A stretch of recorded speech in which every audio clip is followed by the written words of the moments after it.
बिस्मिल्लाहिर्रहमानिर्रहीम। तो इस वीडियो लेक्चर में हम ड्राइव करेंगे equation of continuity for plasma. तो स्टार्ट करते हैं।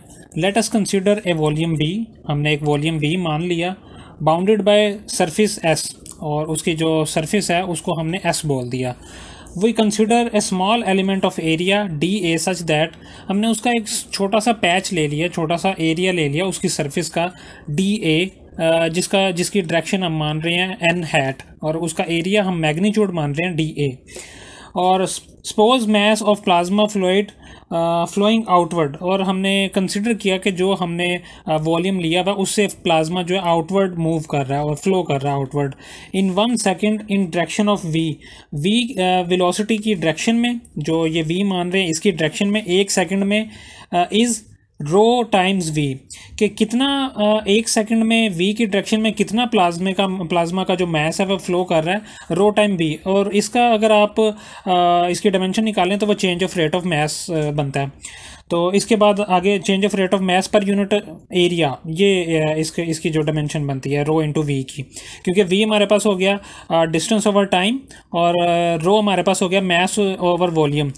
वॉल्यूम की एक डायमेंशन कट जाएगी यहाँ पे डिस्टेंस की एक डायमेंशन से, तो यहाँ पे मेरे पास आ गया mass per unit area per unit time. तो यही जो हमने ऊपर बात की कि जो प्लाज्मा का जो मैस है वो जो फ्लो कर रहा है यूनिट एरिया में से 1 सेकंड में से, उसको हम लिख सकते हैं रो टाइम्स वी। तो इतना हमने ये सारा हमने कंसिडर कर लिया। उसके बाद mass of plasma flowing through D A per second, जो डी ए एलिमेंट्स में से प्लाज्मा का जो मैस फ्लो कर रहा है उसको हमने बोल दिया रो टाइम वी। जो हमने माना था कि एक यूनिट एरिया में से जो हमारे पास मैस फ्लो कर रहा है पर सेकंड वो ये है। और अगर डी ए में मान लूँ यूनिट एरिया की बजाय अब डी ए एरिया में से अगर वो फ्लो कर रहा है तो उसको मैं मल्टीप्लाई कर दूंगा डी ए से, तो ये मेरे पास आ गया डी ए में से फ्लो करने वाला जो उसका प्लाज्मा का मैस है पर सेकंड, उसकी क्वांटिटी। और अगर मैंने टोटल मैस फाइंड करना हो कि टोटल मैस फ्लो कर रहा है जो टोटल सरफेस से, तो मैं क्या करूँगा उसको इंटीग्रेट कर दूंगा ओवर होल सरफेस।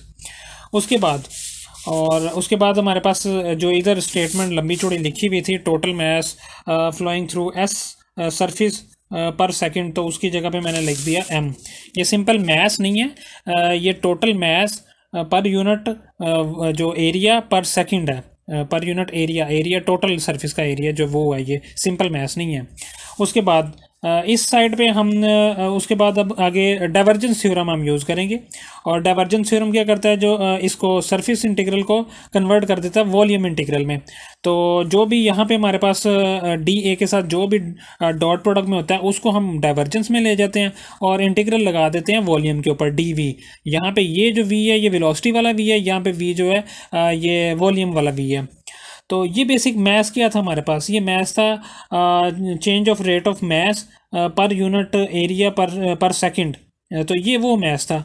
और इसी स्टेटमेंट को जो भी मैंने बोली इसको हम इस तरह से भी लिख सकते हैं D over D T integration rho D V. तो इस तरह से भी इसको हम लिख सकते हैं। ये बिल्कुल वही बात है, change of rate of mass ये हमें बता रहा है, और ये डिक्रीज ऑफ मैस बता रहा है कि अगर एक सरफेस में से मैस फ्लो कर रहा है आउटवर्ड तो उस सरफेस के उस वॉल्यूम के अंदर जो मैस है वो डिक्रीज हो रहा है। तो ये एम और ये जो मैंने स्टेटमेंट लिखी ये दोनों एक ही बातें हैं। और इन दोनों इक्वेशंस को अगर हम कंपेयर करें तो कंपेयर करने से हमारे पास ये दोनों इस तरह से आ जाती हैं। और फिर ये जो डी ओवर डी टी है, इसको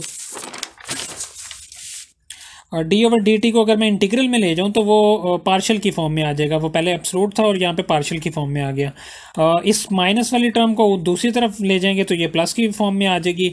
और इंटीग्रल दोनों पे वॉल्यूम के ऊपर है तो इंटीग्रल को होल कर देंगे, एक ही इंटीग्रल लगा देंगे तो हमारे पास ये इक्वेशन आ गई। दोनों तरफ डेरिवेटिव ले लें विद रिस्पेक्ट टू वॉल्यूम तो इंटीग्रेशन खत्म हो जाएगी और हमारे पास ये इक्वेशन आ जाएगी। और इस इक्वेशन को बोलते हैं equation of continuity for plasma.